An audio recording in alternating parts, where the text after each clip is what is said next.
If you are in a place where it is appropriate and comfortable for you to do so, please close your eyes and begin to take a few slow, long, deep, relaxing breaths in through your nose and out through your mouth.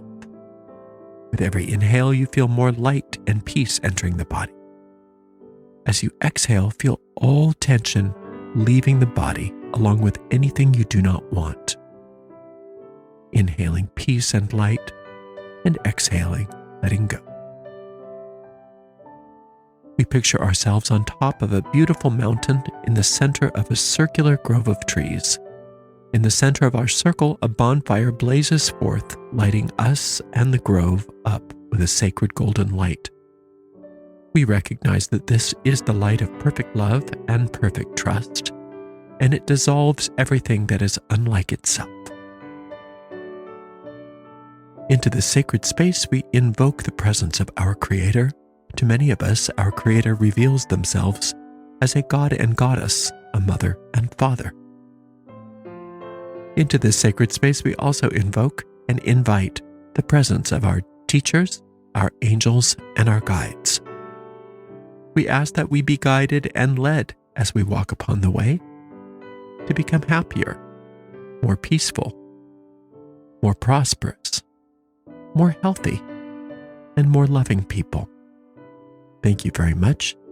And if it is appropriate for you to do so, please join me in out loud saying, "Blessed be."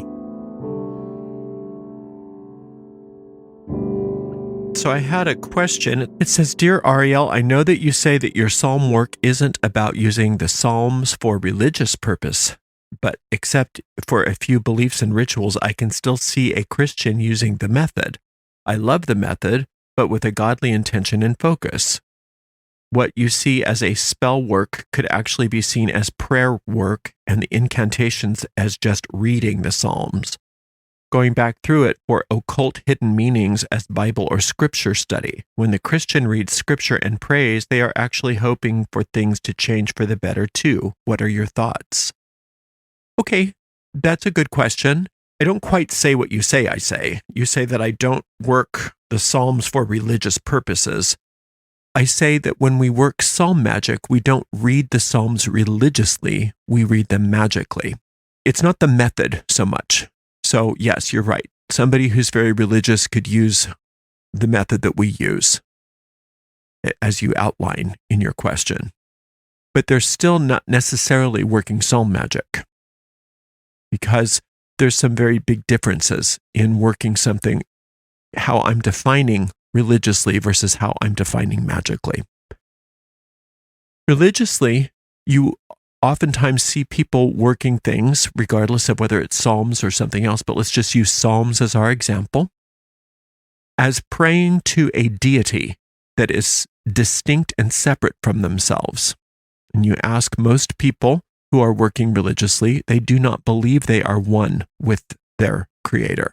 They believe that their Creator is separate from them. They believe that it is a deity that they have to petition, that is outside of them. They have to supplicate, and that hopefully they will get favor from this external deity who is seen as some sort of parental figure that is separate and distinct from them. Whereas when we're working something magically, like the Psalms, we don't see things in the Psalms as being separate from us. We don't see the deity, if you will, as being something outside of us. In fact, everything in the Psalm represents something within our minds. And so when you see something as part of your mind versus something outside of yourself, you're working in a very different way. And you can't do both at the same time. You can't see something as being separate from you and something as being one with you. You can't see something as being outside of you and something as representing your mind. You can't do both at the same time. It's either one or the other. And there's nothing wrong with being religious about your work, but it's not what we do. Now, the root of the word religion means to bind back. And in that regard, yeah, I can see that anything could be seen as religious in that regard, even if you're working it magically. You're binding yourself to your magic. But that's not quite how most people see religion. Most people that are involved in any kind of religion, including those who see the craft as a religion, they are following an external deity or series of deities. It doesn't have to be a monotheistic deity. They are following something that is outside of themselves, or they are requesting help from something that is outside of themselves. They are seeing a power not just greater than themselves, but separate and distinct from themselves. Whereas if you're working magically, you recognize that there is no separation. There is nothing that is separate. All is one. And that's how you are able to effect change, not because you are asking for some favor from something outside of you, but because you're aligning with a power that is connected to you, even though it's greater than you. So that's the difference between seeing yourself as an extension of infinite versus the infinite is something that you have to go find. The infinite is something that you have to call in from some vast place that is away from you, that is separate from you, that is up in the sky, if you will.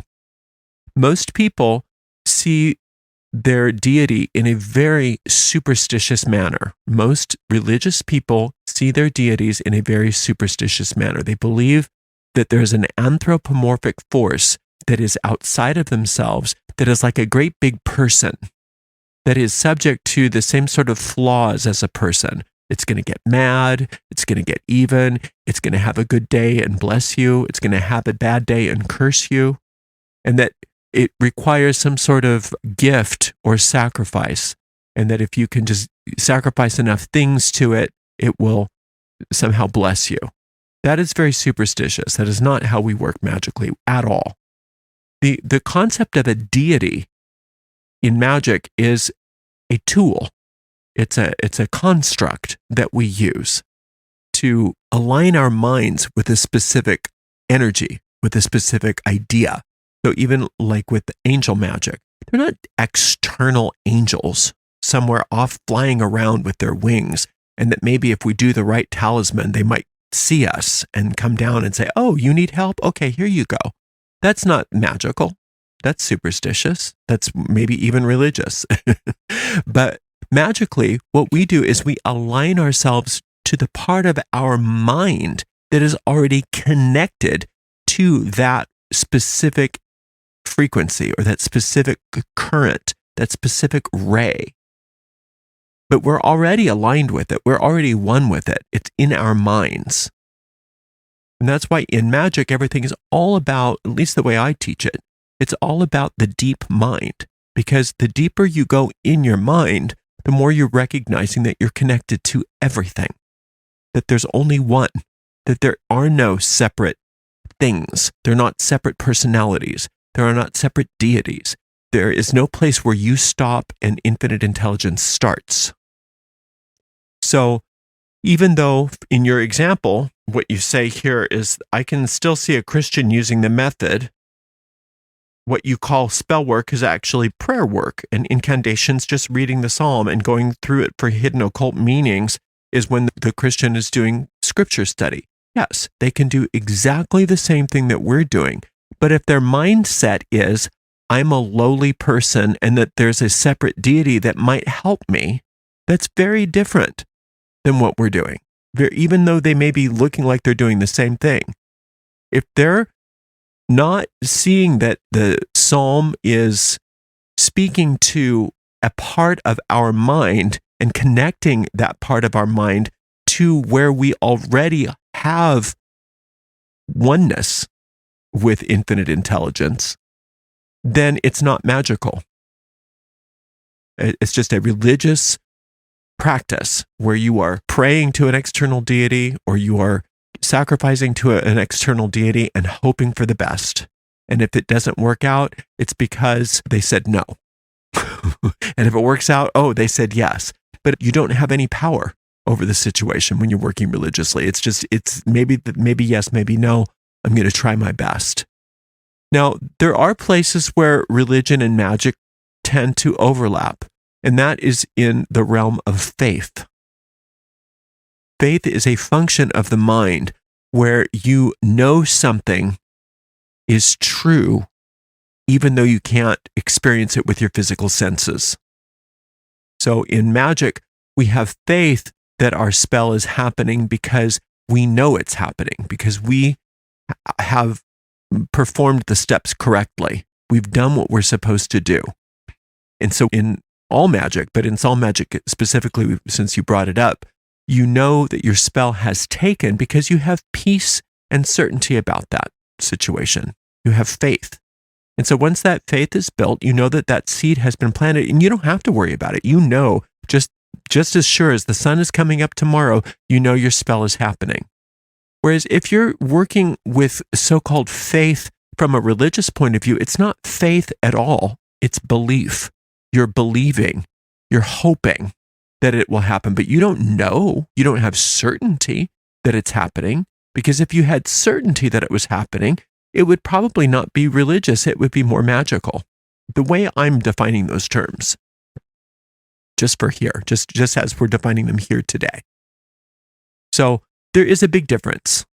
It's not so much just the method, it's the mindset.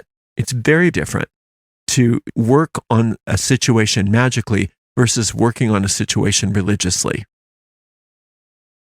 So if you were to take the New Testament, and I don't have much faith in the New Testament because based on my own research, most of what is canonical in the New Testament was rewritten beyond all understanding of what its original form was in order to pave the way for orthodoxy to be experienced. So I don't buy into most of the New Testament as being really what that character Jesus said if that person was real. Because those books in the New Testament were so heavily stepped on in order to create an orthodoxy, in order to create a type of slavery to a religion, which was not, if you look at the supposed quotes of that character Jesus, was not what was intended. But if you do look at the source material for that, which is available in the Q document, the Gospel of Q, you'll see that things that were ascribed to that character that they call Jesus, he spoke very magically. He did not speak religiously. It was only his followers that became religious about what he did. Because that character said things like, I and the Father are one. I and my Father are one. In other words, there is no separation between me. There is no place where I stop and infinite intelligence starts.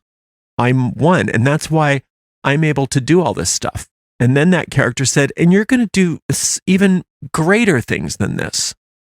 And so what that particular character in those stories was saying, regardless of whether you believe that character truly existed or not, and the jury's going to be out on that forever, is that look at all the stuff that I can do because I'm not religious about it. I'm magical about it. Look what I'm doing. And so can you. And even greater things can you do. And what you need, according to that character, is faith. The faith of a tiny grain of mustard. And that tiny grain of mustard, when you plant it, or when it plants itself, you have mustard after mustard after mustard. It just goes everywhere. If you plant chamomile, you can't get rid of it. It goes everywhere. And that's what faith is. Faith is magical. But belief is religious. Belief is doubt. Belief is, I hope it's so. I hope it's true, but I don't know for sure. And you can't have faith in something that's external from you because you don't know. If your God is separate from you, how do you know that anything's going to work out for you? Maybe yes, maybe no. It depends on if he or she has a good day. But if you are at one with infinite intelligence, as we say, or as that character said, I and my Father are one, then you don't have any question. There's no question. Then you're working magically, not religiously. You're not hoping. It's not based on getting your ritual just perfect. It's not based on getting the right kind of sacrifice. It's not based on anything other than the certainty that your connection to infinite intelligence is sufficient to yield the results that you're after. So magic is much more scientific. Religious is the opposite of science. Religion is hoping for the best. and dogmatizing your activities so that if you can follow along a certain prescribed method, that hopefully all will work out. But magic, we have a specific sequence of magical actions that we're performing. And we know, based on experience, that if we do these things, that we'll get the results that we're after. There's no question about it in our mind. We are certain that it will work. Now, sometimes when you are working magically, it appears as though there are external deities or spirits. It appears that way. And sometimes for the purpose of engaging your mind, you can temporarily act as if you are working with an external deity or spirit or angel. But you know with absolute certainty that that's just a construct. It's just a tool. That ultimately what you're doing is you are acknowledging your connection with infinite intelligence, and you are understanding that the connection that you have with infinite intelligence is unbreakable. Just as a sunbeam cannot separate itself from a sun, you cannot be separated from infinite intelligence, and that connection is sufficient to yield the results that you are after. That's magic. Religion, not so much. Religion is having to bind yourself to a set of beliefs or to a set of practices that you are hoping will bring you relief, but you don't have certainty of that. If you have certainty, then you're not acting religiously anymore. You're acting magically. It's all about the mindset. It's similar to what my lecture on the difference between knowledge and belief are. Faith being an aspect of knowledge versus faith being aspect of belief. Believing in something implies that you don't know it. If you're in a court of law and somebody asks you a question and you say, well, I believe she said, they'll say, well, no, that's not an answer. You either know it or you don't know it. Did she say it or didn't she say it? Right? So the reason why they say that is because they understand that belief means that you don't know. You're hoping or you think that maybe. If your faith is based on knowledge, then there's certainty. But if your faith is based on belief, you don't know. Belief is more in the realm of religion, whereas knowledge is more in the realm of magic. Magic, in order to be effective, needs to be based on experience. And that's why we say your sphere of influence must increase based on your experience, based on your knowledge, not based on belief. You can't expand your sphere of influence based on belief because then you don't know. Your sphere of influence increases based on your experience, based on your knowledge, based on your ability to make things happen. That's magic. So hopefully that addresses your question. I'm not saying that you can't be religious. I'm not saying that you can't have belief. I'm not saying that it's wrong for you to pray in the way that you're talking about, but it's different. The mindset is very different, very, very different. When I work a psalm spell, I'm not hoping things work out for me. I'm using that psalm in such a way that I'm planting those seeds in my deep mind so that I will get specific results. And I know that this will happen. And I keep casting that spell until I get that sense of certainty and peace about the situation. And that's just an indication from my deep mind that it's done and I don't have to cast anymore. But it's not only psalm magic that I do that with. It's any kind of magic. I cast until it's done. And then I move on because I don't have to cast anymore because I know it's coming. There's no question in my mind that it's coming. Now, it may manifest in a way that's different than what I expected, but that's part of the fun of magic. I wonder how this is going to manifest. Not if it's going to manifest, but I wonder how it's going to happen. That's the fun part of it. I wonder how this is going to get resolved. I know it's going to get resolved. I'm not hoping it's going to get resolved. I'm not believing that it's going to get resolved. I'm certain it's going to get resolved because I know this works. Why? Because I've done it again and again and again, and I've expanded my sphere of influence organically. I'm not trying to do something that's outside of my sphere of influence. I'm doing something that is in my sphere of influence, albeit sometimes very much on the edge of it, but I'm certain it's going to work. There's no question in my mind that it's going to work. The only thing I don't know is how. And I like those kinds of surprises.